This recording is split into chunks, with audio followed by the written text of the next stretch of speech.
Today, we head down the river, the mighty Yangtze River that is. We'll check out the sights and find out how a famous riverboat chef keeps his customers happy and his business afloat. Next on Martin Yan's China.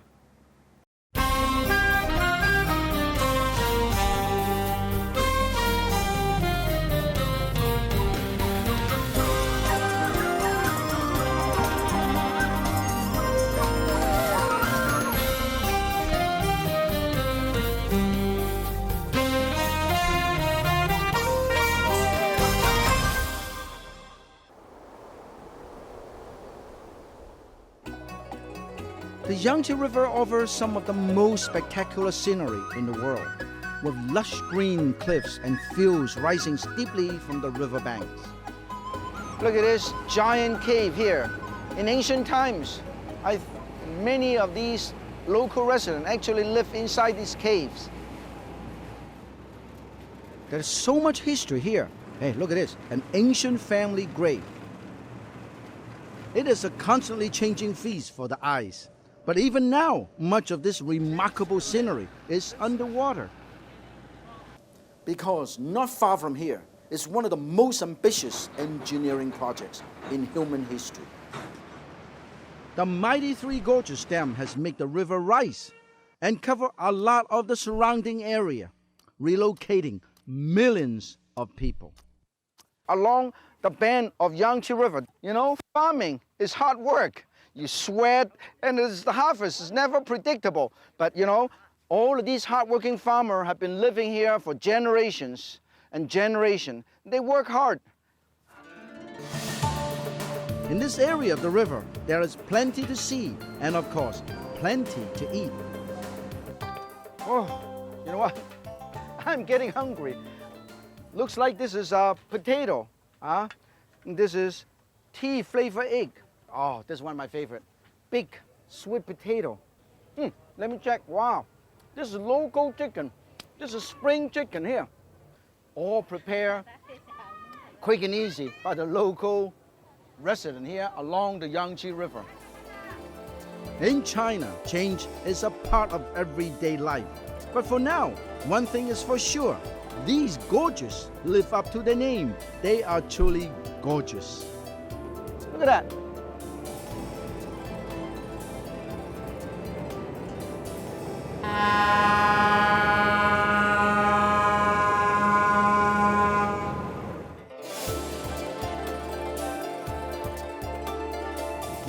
It is not just farms and rolling hills that have been submerged by the flooding of the Yangtze. As the river rises, entire cities have disappeared. Cities like Fengdu, which is being reborn as a whole new city across the river. Imagine a city of 750,000 people, picking up sticks and starting all over. This is a new town of Fengdu, only a few years old. In fact, the old town is on the other side of the Yangtze River. They've been there for thousands of years. That's the old town across the river a few years ago. Through the mist, it almost looks like a ghostly mirage. In fact, it has been demolished and is now completely underwater. But here in the new town, there's plenty of new life. Let's check it out. And I'm getting on the bus and walk around the city of Fengdu and visit the local market.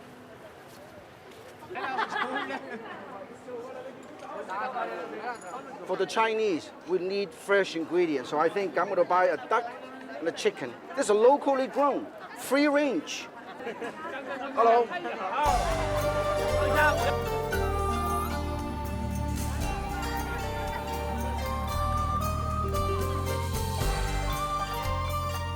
Look at this beautifully, nicely polished white rice. This is long grain rice.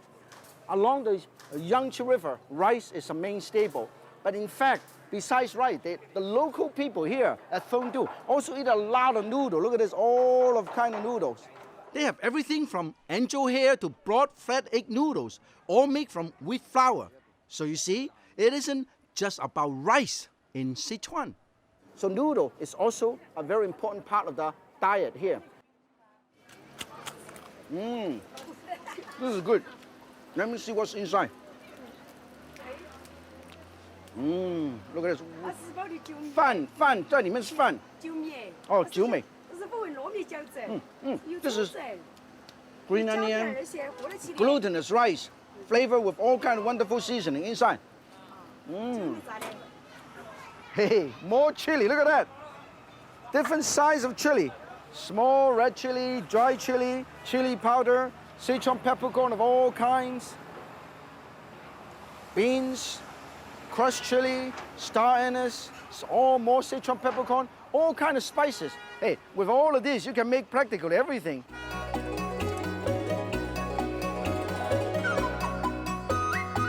It's so good. I don't want to talk to you. I'm going to finish the whole thing. You know, the Chinese say, don't eat to live, live to eat. Well, all it takes is a visit to the Fengdu market to see that even though the old city has disappeared, the new Fengdu is alive and well. That's China for you, constantly changing, rich with tradition, but always looking ahead to see what is just around the bend.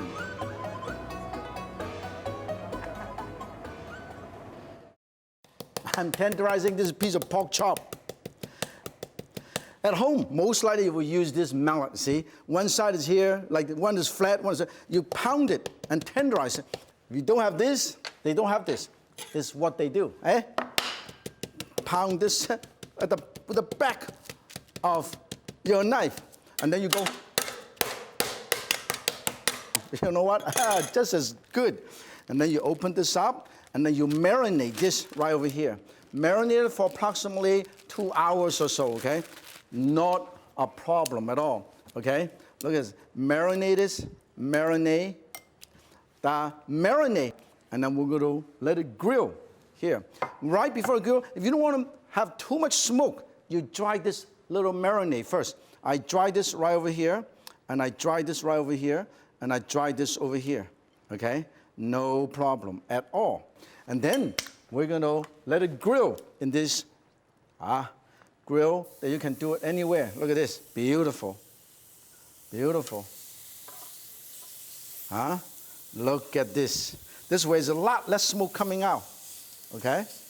A lot less smoke coming out. And then I will also marinate my vegetable. Okay? I also marinate my vegetable. Here I have some wine. Okay? Some soy sauce. Oh, this is beautiful. Some soy sauce, and a tiny, tiny bit of, most important, a tiny bit of oil, a tiny bit of oil, okay? Okay, a tiny bit of oil, and then put the mushroom. I marinate this a little bit, and I marinate the asparagus, and I brush this a little bit with a tiny bit of marinade. Make sure everything is nice. Look at this. Now, we're going to put the meat on one side and the asparagus on the other side. The asparagus, there's some longer, there's some shorter. So when you lay it out on the plate, it looks much nicer, okay? Because all you have to do is plug it up. Mushroom right here. Now, we're going to let it grill for a little while, and then we'll make the sauce. The teriyaki sauce with the lemon juice. East meets west, okay? We'll put this, turn it on, okay? Put a tiny bit of oil and a tiny bit of ginger. Not too much oil, just ginger, chopped ginger, okay? Nice. Put a tiny bit of soy sauce, double fermented soy sauce, okay? And a tiny bit of soy sauce to balance the flavor, and a tiny bit of extra honey. Oh, I love it, okay? Extra honey. And then teriyaki sauce. Put some teriyaki sauce. Some teriyaki sauce. And some sesame seed oil. Okay? Just a few drops. And then, of course, juice. Lemon juice. Or lemon juice and orange juice together. I use orange juice. But you can use lemon juice or orange juice, okay? Make a beautiful citrus flavor teriyaki sauce.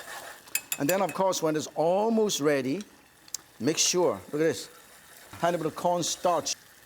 Look at that. Beautiful. In the meantime, I'm going to turn it upside down first, okay? I'm going to come back here and turn this. Look at how beautiful this is. Look at the beauty. Look at that.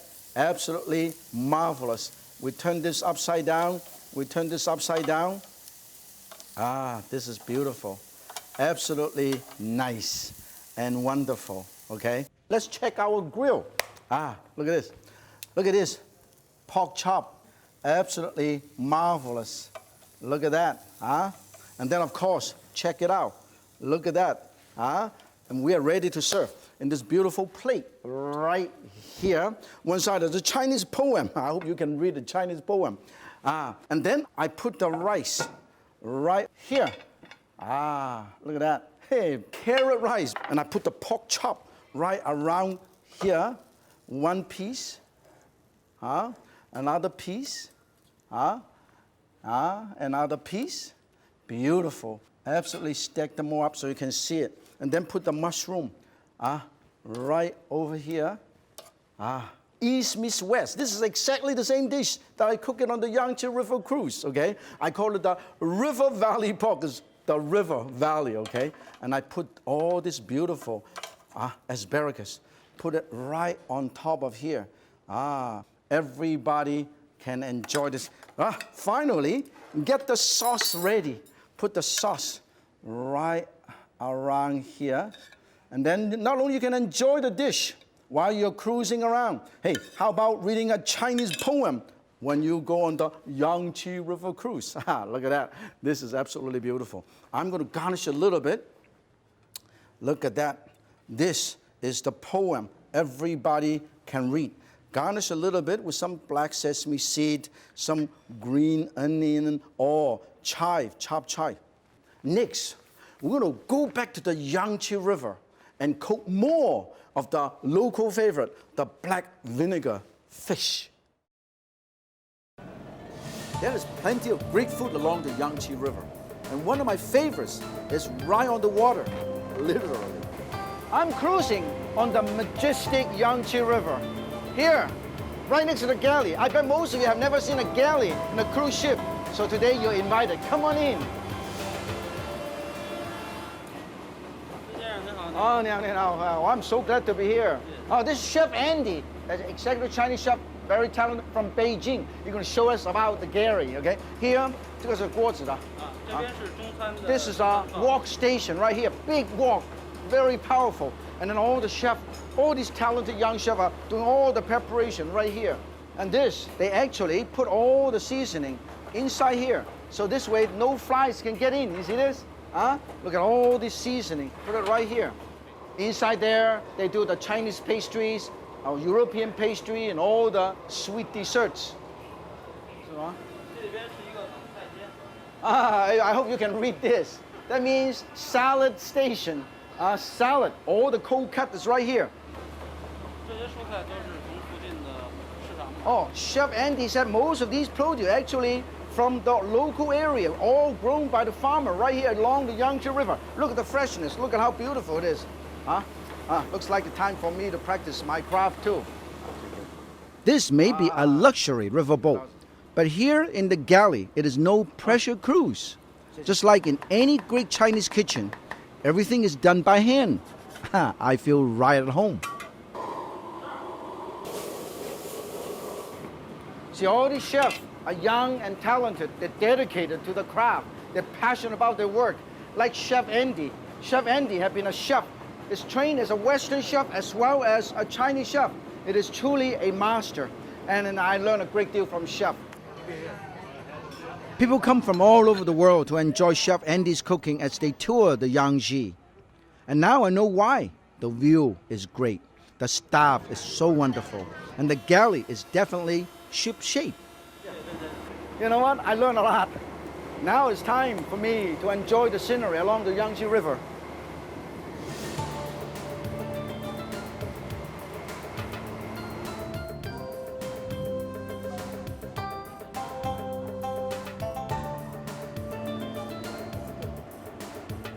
All along the way, there's so many fascinating things to see.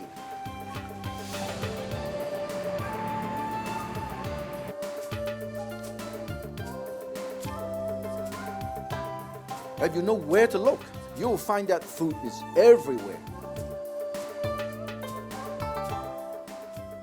I'm in Guangzhou, Hubei province, right along the Yangtze River. These are canola seeds. Canola oil is extracted from all the little seeds. And the ladies over there is getting all the seed out. And I'm going to lend them a hand.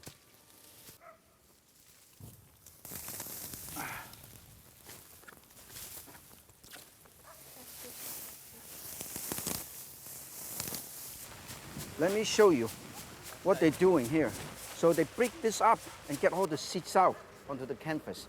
And later on, they will use a little wind blower. You know, all of this will be gone, and then all the seeds will be on the canvas. And they will collect those and extract oil. Very healthy oil. Hey, check this out. This farmer has a cell phone. That's the old and new China all at once. Wheat is the main staple of northern China, but south of Yangtze River, it is rice. This is the young rice paddy. Around here in Jiangsu and the fertile river basins, they can have 2 rice harvests a year. When I was growing up, there's a poem, very popular poem. The farmers work under the sun, sweating, so you should not waste a single grain of rice.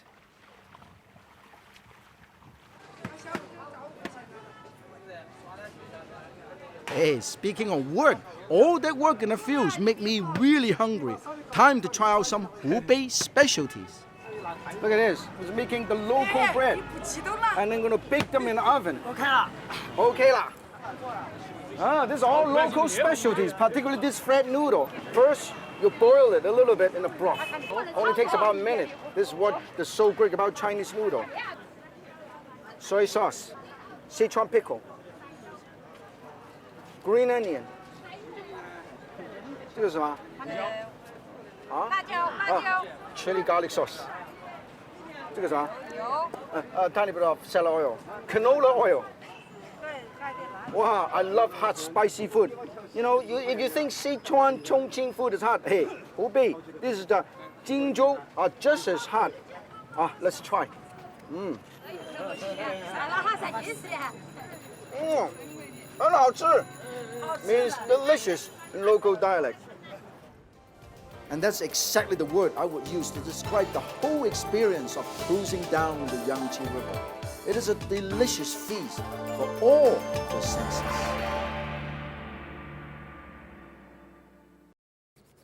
I'm cutting up this fish.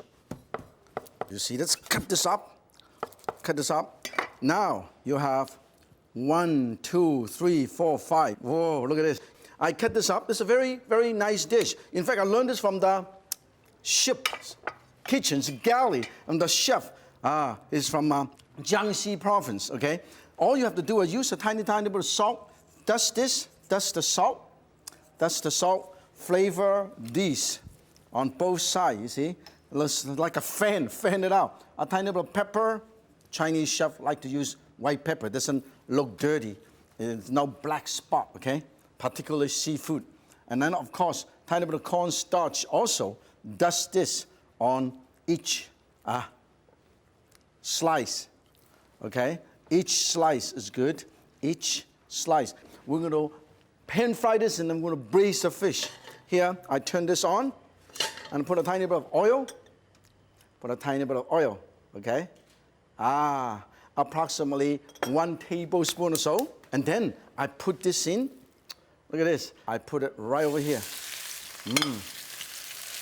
Open it up, open it up, open it up. I'm going to show you this, okay? When you buy the whole fish, you tell them a fishmonger, hey, please do me a favor, cut it right here. Then you can fan it out, okay? Splash a tiny bit of wine. Whoa. Let it steam with the wine, okay? Oh, beautiful. Look at that. And then look at this. I'm going to turn this upside down. Look at that. Whoa, nice and golden brown. Look at that. It's beautiful. Okay? And then in the meantime, I'm going to show you how easy it is to braise it, okay? Here, I'm going to show you And we have some garlic, some pickled garlic, okay? And also some dry wood ear.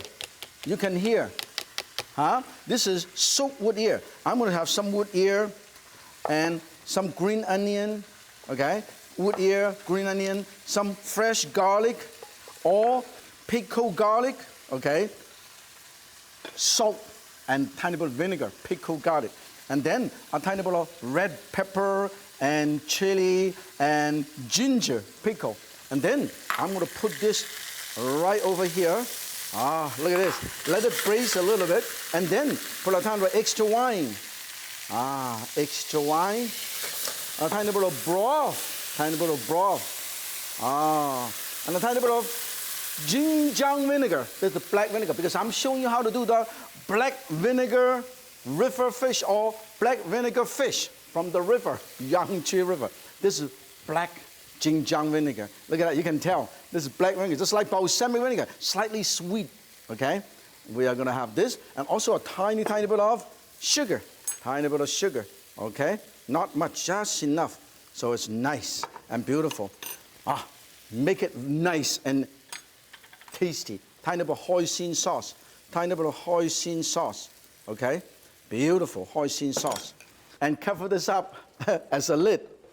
Let's see. Move them around. Look at that, just the right consistency. Not too thick. Look at all this beautiful. Right before we do it, we're gonna put a tiny bit of pickled ginger sprinkle around. If you like hot and spicy food, how about hot and spicy food? Sichuan hot and spicy food. Chili oil. Dribble a tiny bit of chili oil right on top. This is gonna be hot. We'll shut it off, and then we're gonna serve it. I just cooked some rice, okay? I just cooked some rice, and I put some rice, serve right a little bit of pickle. And then I will slide this whole thing right in here. Look at this. Now, here, I'm gonna slice the whole thing. Everybody look at this. I slide. Make sure I slide the right. The tail should be on top, okay? Look at this. I slide this right here. I slide this. The tail should be right on top of the rice. Look at that. This is beautiful. Look at this. The tail is right on top of my rice, okay? And I am going to show you how beautiful it is, how easy it is to serve this. Now, this is the black vinegar fish. We'll garnish it a little bit with some green onion. Look at this. Beautiful green onion. Beautiful green onion flour. Okay? Beautiful green onion flour. A little bit of this right over here. And then some wonton crisp right here. This is how simple it is. I always said when I close the show, if Yan can cook on the river, so can you. 再见。